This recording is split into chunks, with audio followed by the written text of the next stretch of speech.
yëpp. incha allah. tey nag ñu ngi fas yéene waxtaan li nga xam ne mooy arrestation wu ki nga xam ne mooy Adama Gaye ak Moustapha Diakhaté si après ay sorties yu ñu def kenn ki doon wax ni que ancien ministre des finances dañ ko rayoon keneen ki tamit mi ngi doon wax génne ay propos yoo xamante ne tegginewul alors après ça ñu arrêté leen ñoom ñaar ku ci nekk alors ci ban analyse ngay def ci loolu lan mooy sa appréciation ci seen arrestation yi.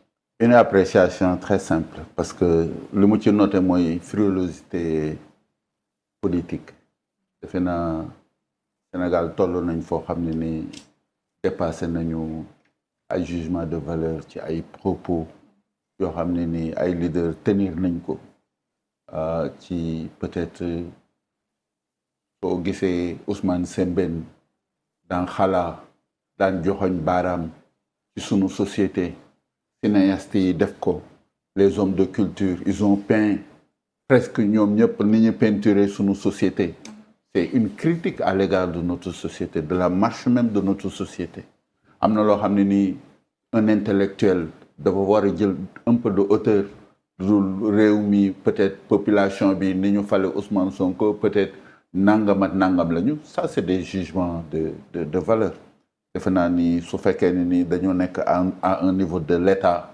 ak processus liñ ci dox ci wàllu démocratie jéego yi ci Sénégal defe naa am na yenn propos yoo xam ne nii toog di ci porter attention sax nit ñi sax duñ xam souvent li xew suñu jàppee nit la ñuy doog a xam li xew waaw parce que tellement que il y a la légèreté dans les propos et ainsi de suite rafetlu ma ni leen di téye pour yóbbu leen ay vendredi parce que vendredi samedi dimanche on te retient parce que amoo juge bu la mën a woo bu la mën a téye ñu téye la garde à vue pendant 72 heures pour des propos yoo xam ne ni da nga wax ni peut-être réew mi ñoruñu wala réew mi tolloog fendeeguñu et cetera c'est des propos wolof.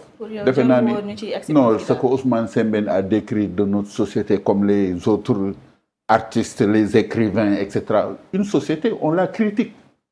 C'est ça qui fait bouger notre société parce que société bi dafa soxla critique te day am ay moments yoo xam ne ci moment yooyu ku ci nekk am nga ci opinion jugement comment les Sénégalais ont voté est-ce qu'il y a encore la maturité du peuple dans le vote est-ce qu'il y a la rationalité dans le vote et ainsi de suite tu émets une opinion c'est tout donc defe naa ni loolu man souvent je dis souvent peut-être que sama ñëpp yemuñu niveau même moi quand tu me dis des choses même si ça me plaît pas je te tendrai l'oreille et je t'écouterai j'ai cette capacité d'écouter même ce qui me plaît pas donc niveau la boo xam ne dañ fa war a toll mais am na yoo xam ne dans les grandes démocraties duñ ci arrêté nit paye ko 72 heures pour de tels propos au Sénégal wax nañ fi lu ne fii wax nañ fi lu ne ku nekk wax na fi lu ne ku nekk wax na fu ne xëy na kay da nga am niveau de responsabilité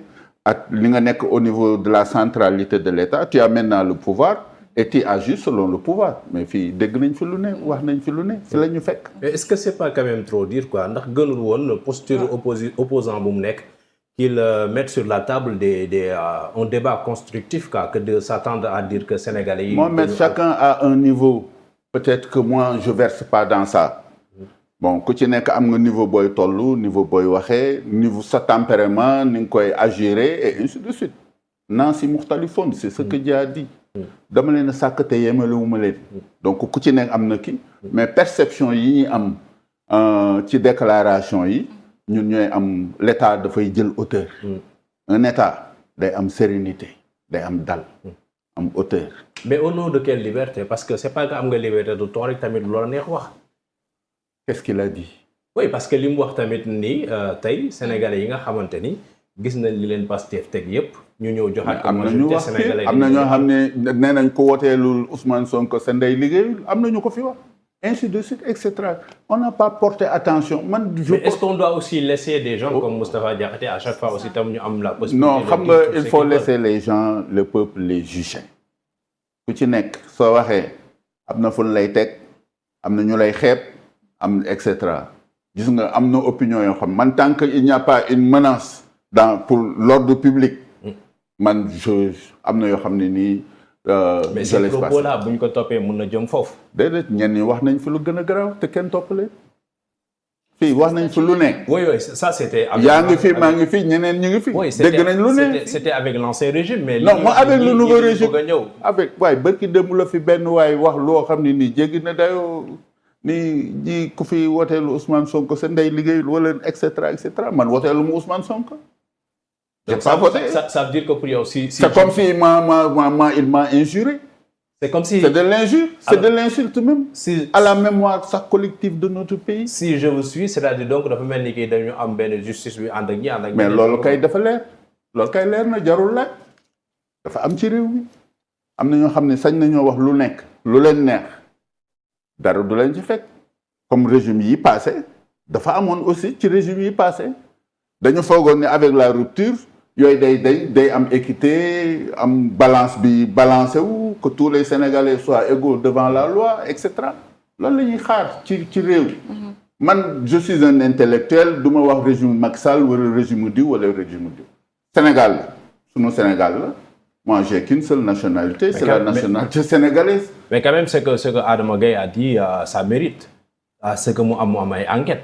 oui parce qu'il ne l'a pas dit délibérément aussi. non loolu il faut que mu am enquête man waxuma waxee Adama Gaye parce que quand il y a mort d'homme toi tu tiens des propos pour dire que il a été assassiné. C'est tout à fait normal que la justice t'entende. ñu déglu la ba xam ndax yow da nga am ay firnde yu wane ni diw dañ ko rey wala reyuñu ko. surtout koo xam ne nii c'est une autorité te am na yoo xam ne ni suñ fa yeggee mën na indi ay jiixi jaaxa même dans l'esprit même populaire. su amee ay firnde mu teg ko ci table di mën firnde yi laa ci am loolu d'accord naa ci mais peuple bi ñorul peuple bi kiiwul at yooyu et cetera kooku moom defe naa kuñ ci téye dañ laa téye rek ci loo xam ne ni da leen a neex.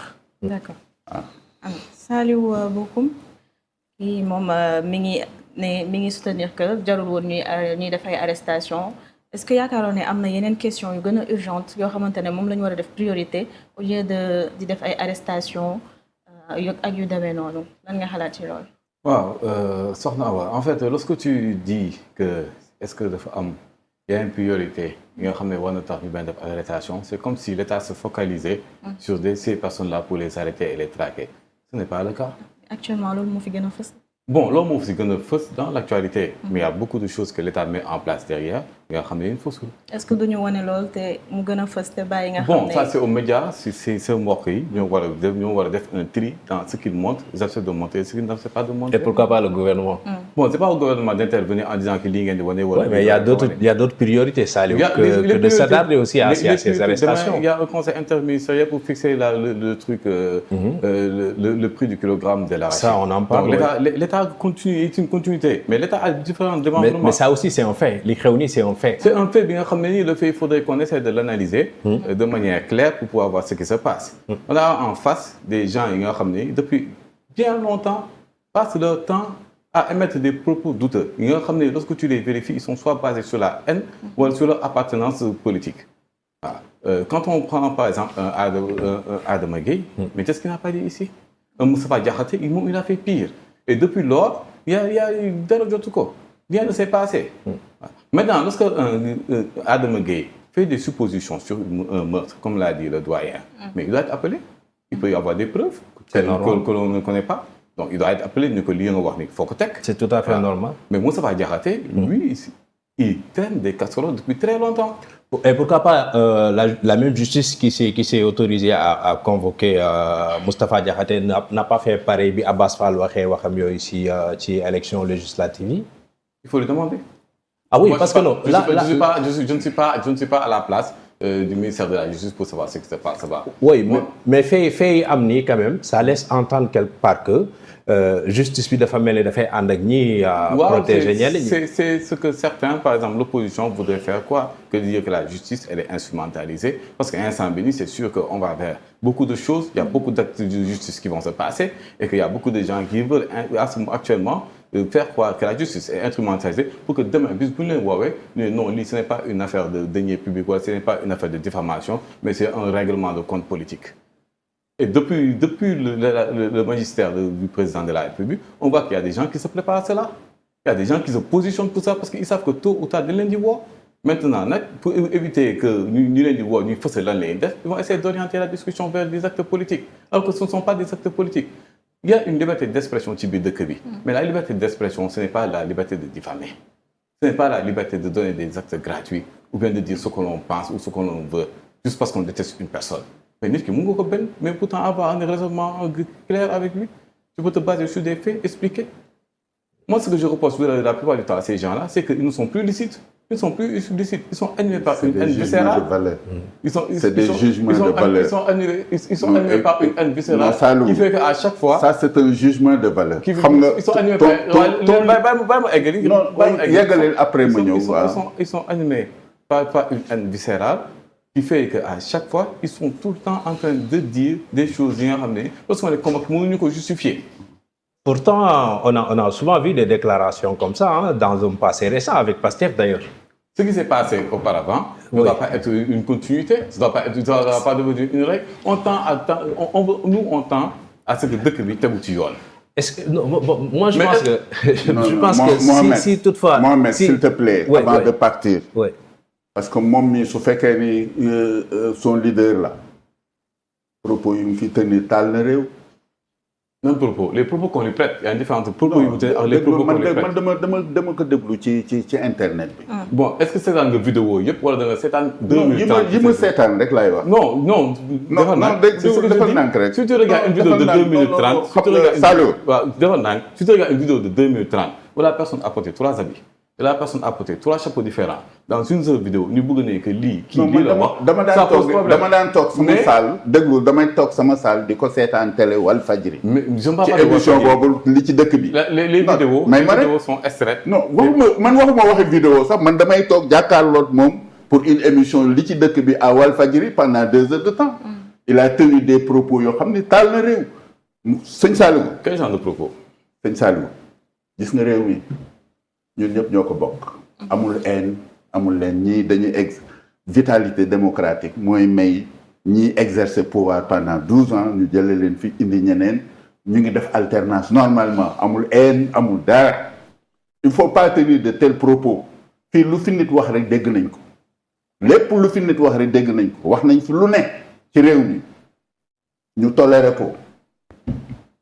am na loo xam ne frilosité dafa am foo xam ne suñ fa tolloo man toll naa ci wàllu expérience ak ci wàllu hikma ci sagesse am na propos yoo xam ne soo ma koy wax sax dama ay ree la may def. comme ay propos yi nga xam ne yow doo taxaw ci média bi koy wax. non naan sama sagesse bu déggoo lu ma la ku ci nekk am nga vécu am nga sagesse boo xam ne am nga tolluwaay boo xam ni seen niveau réew am naa njaboot di toog di ma déglu di ma seetaan.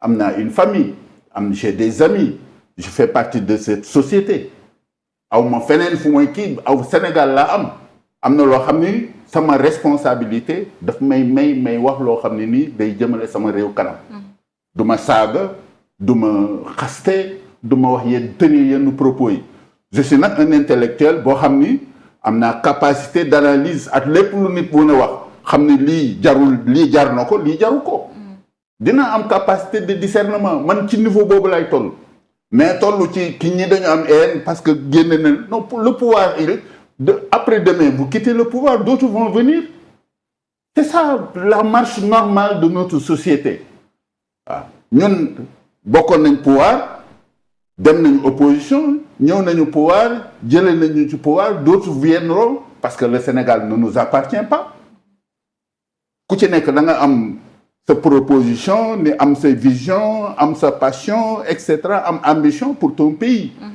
waa réew mi dal nañ doyloo ñu jox la pendant un mandat am aussi wuñ fi kenn à durée indéterminée Ousmane Sonko partira un jour et Diomaye et d'autres viendront c'est ça la marche de notre pays nañ ko teg foofu ci cadre boobu su fekkee ni dañu bëgg a avancer voilà waaw effectivement c'est ça la marche du pays mais la marche du pays tamit dëkk bi il faut ñu teg ko ci yoon parce qu'on ne peut pas avancer dans ce désordre. Il y a un grand désordre dans l'espace médiatique au Sénégal et dans l'espace. Qui donne les leçons.